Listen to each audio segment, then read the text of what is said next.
Hey guys, welcome to a new video. It is Saif and Sarah, both real estate agents in Windsor, Ontario, and today's video will be about all you need to know about Lakeshore City, one of the cities, one of the best cities in Windsor, and also like a whole market update for Windsor real estate.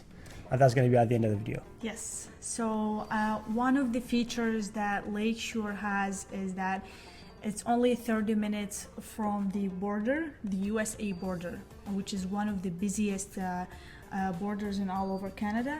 And it's also only 8 minutes from the 401 highway that crosses all the way from Windsor to Lakeshore, from the west to the east. Right.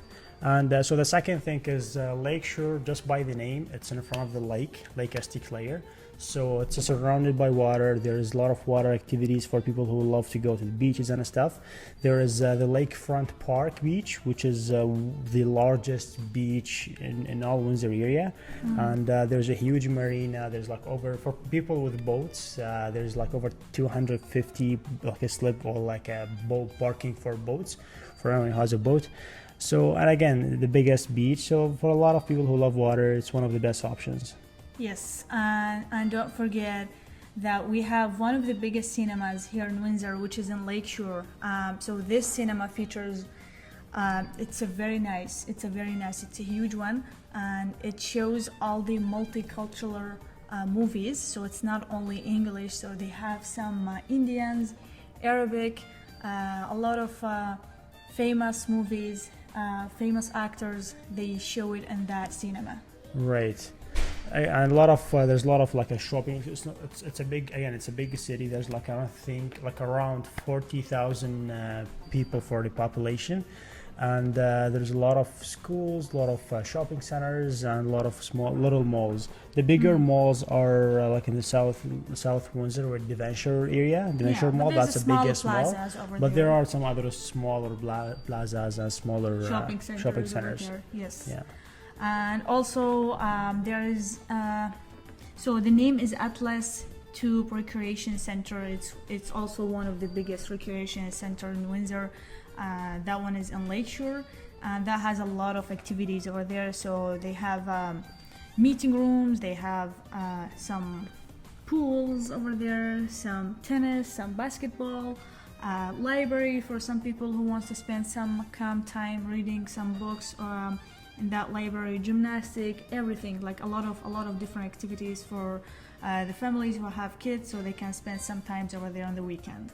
Right, and for people who love golf, like a Lakeshore has a lot of golf courses, one of the nicest ones. There are a lot of very nice golf courses here. Like there's a couple of them. Like there's a few of them. Yeah, yes. There's a few of them for people who love golfing, like a Bellevue Golf Club and a lot of other golf clubs. So people who golf, it's one of the good options that they choose to go to Lakeshore. And again, like Lakeshore considers one of the nicest areas because people with like higher income they go to and live in Lakeshore. Yes. So most of the homes on Lakeshore are new builds.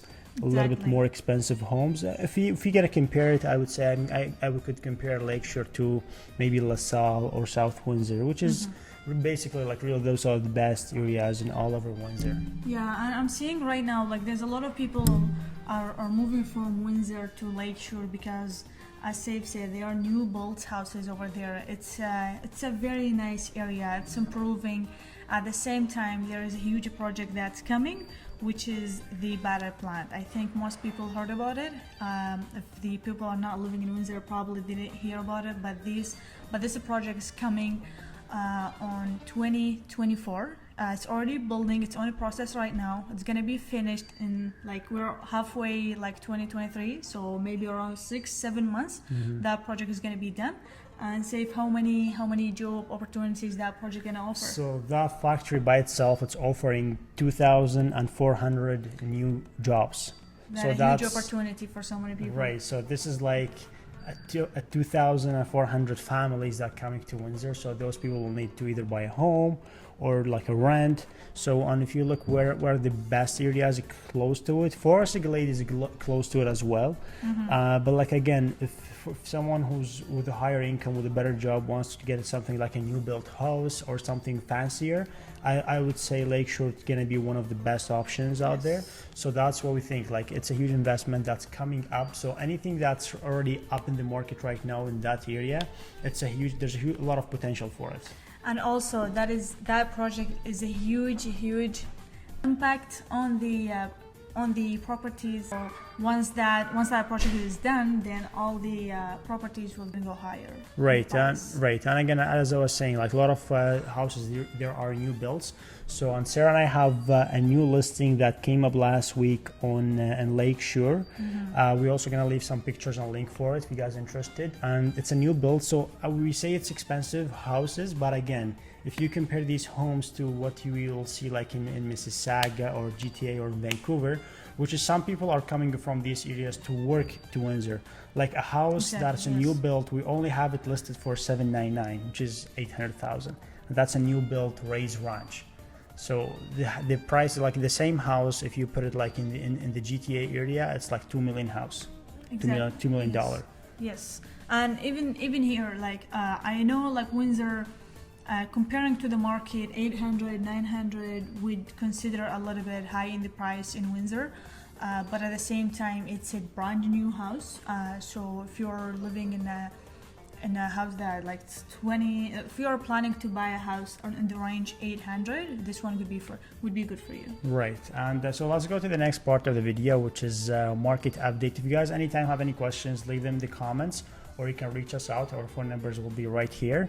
Make sure to subscribe if you're watching from YouTube. So for market updates for last month, which is the month of June, finally came up from the Board of Windsor. So those are the official information and stats. So for the month of June, we have seen a little bit of a drop in the price and the amount of sales. So for the amount of for the amount of sales on last month, we had 546 homes sold.